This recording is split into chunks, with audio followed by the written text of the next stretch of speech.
Episode 1 of Hell's Paradise begins with an executioner failing to behead a white-haired man. The white-haired gentleman says he can't die and has murdered countless people, and as we soon find out, he's named Gabimaru. Gabimaru has studied assassin techniques since he was a child and had become a shinobi for Iwagakure village. The woman assumes Gabimaru developed a superhuman body during his training days since most people perish during it.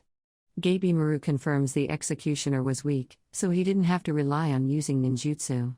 The woman asks him to show her some of his ninjutsu, but Gabimaru refuses. Afterward, some men try to burn Gabimaru at the stake, determined to kill him. Back in his cell, Gabimaru tells the woman he's not trying to resist death and wishes they could kill him. He asks the woman for clothes, but she refuses to give them to him and confirms she must record information from Gabimaru. Gabimaru reveals his village's chief killed his parents, and Gabimaru kills without purpose. He argues the village chief coerced his comrades to betray him when he tried to leave the village, leading to his capture. The men try executing Gabimaru using bulls, but that doesn't work. The woman walks up to Gabimaru and asks him why he wanted to flee the village. Gabimaru tells her he received his chief's blessing and married his daughter. He says the chief's daughter turned his life upside down due to her benevolent nature. He wanted a way out, so he spoke with the chief and tasked him with one final mission. Unknowingly, Gabimaru gets caught in a trap, leading to his capture. The woman walks with a fellow villager at night who informs her of Gabimaru's title, Gabimaru the Hollow, who murdered many men when he got arrested. The man informs her of a rumor that Iwagakure shinobi consume an elixir of life, a medicine of immortality. She wonders why a man who wants to die would use his superhuman feats to resist death. Gabimaru ponders this in his cell and plans to let the people execute him in the morning. Like their other attempts, Gabimaru manages to live through another one, shocking the executioners and himself. The executioners take Gabimaru to the woman's quarters and reveal she's a sword tester from Edo and a proficient executioner named Yamada Osiman Seijiri. The narrator confirms Seijiri is from the well-established Yamada clan, known for beheading criminals with a single blow. Gabimaru's bewildered and breaks his wooden cuffs out of fear. Seijiri attempts to behead Gabimaru, but he dodges.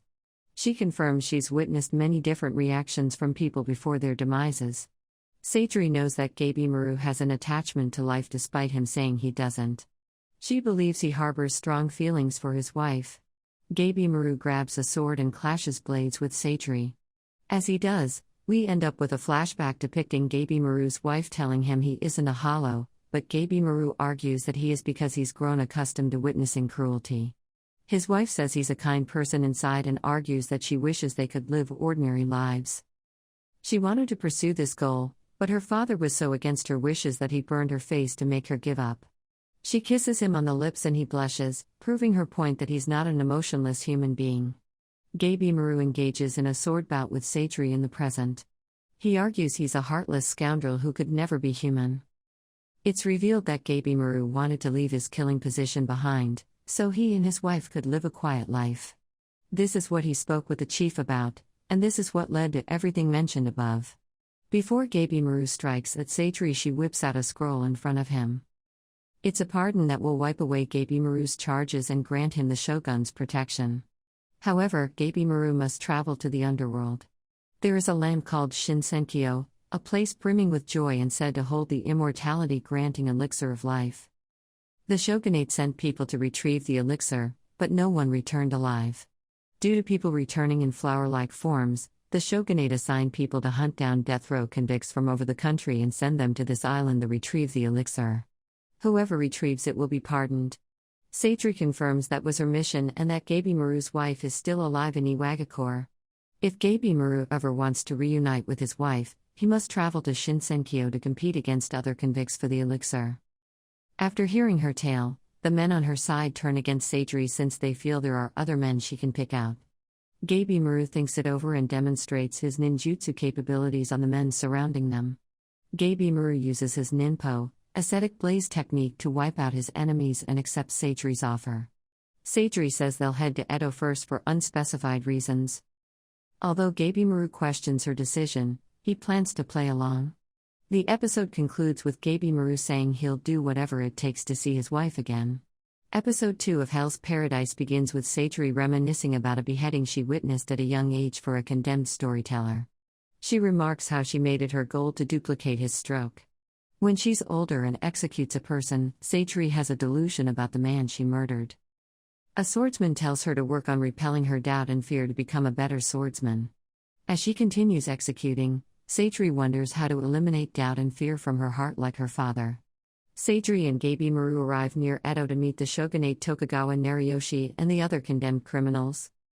Gabimaru and the other criminals are blindfolded, and Satori uses the opportunity to research the others. A man informs them about their mission to visit Shinsenkyo to retrieve the elixir of life and the reward they'll receive. Gabimaru yawns and attracts the attention of a female criminal who's disappointed by his demeanor. Satori monitors Gabimaru's behavior and realizes he's more listless now. She questions if he's calmer or reviler than before. A man tries explaining details about their mission, but the criminals continue acting arrogant. He tells the criminals to remove their blindfolds and shows them what happened to a recent soldier who returned from an expedition. Some criminals are concerned and refuse to complete the task. Someone questions the Nariyoshi's people and wonders if the elixir at Shinsenkyo. Someone tells them they can leave if they want, so one of the criminals attempts to flee. The man who gave Saigiri advice at the episode's start beheads him. A man tells him that when they arrive on the island, they'll receive monitors who are a part of the Yamada seamen. Since they've been condemned to death, this rule remains intact when they travel to Shinsenkyo. If the criminals act out on the island, they'll get beheaded on the spot. He confirms if their assigned monitor dies by accident or homicide, they'll get beheaded. They can't hop on the return boat if they're not with their monitor either. Only a select few can attend the trip, meaning some must die now by any means necessary. The criminals engage in an all-out brawl to remove the weak but cannot untie their hands, according to Nariyoshi's men. Senkyo. Aizen warns Satori that she'll be exposed to harm just like the criminals and wonders if she'll have the gall to kill people. Aizen argues Satori's not suited for this role and should participate in more feminine affairs. Satori says she would have if she could. In a flashback, we learn Satori confirms the Yamada clan benefits from people's deaths. She says it's possible to turn a blind eye to this path, but it'll always follow you no matter what. One of the criminals spots Satori discussing with Aizen and attempts to murder her and swipe her sword.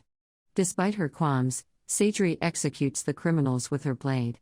However, the fear and doubt win Satori down.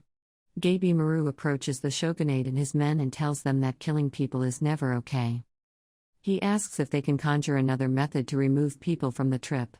He argues not all criminals are killed because they chose to. One of Nariyoshi's men orders a criminal to kill Gabimaru and promises to let him on the trip if he completes the task. Gabimaru tries discussing matters with the criminal, but he's set on murdering him. Although Gabimaru doesn't want to kill anyone, he states he has his reasons to live. He starts assassinating criminals left and right, and everyone is bewildered by Gabimaru's incredible feats. Satori realizes what she needs to be a stable executioner. Nariyoshi's men call off the battle and name the 10 criminals who will attend the expedition. The episode concludes with Gabimaru, Satori, and the others arriving at Shinsenkyo on the boat.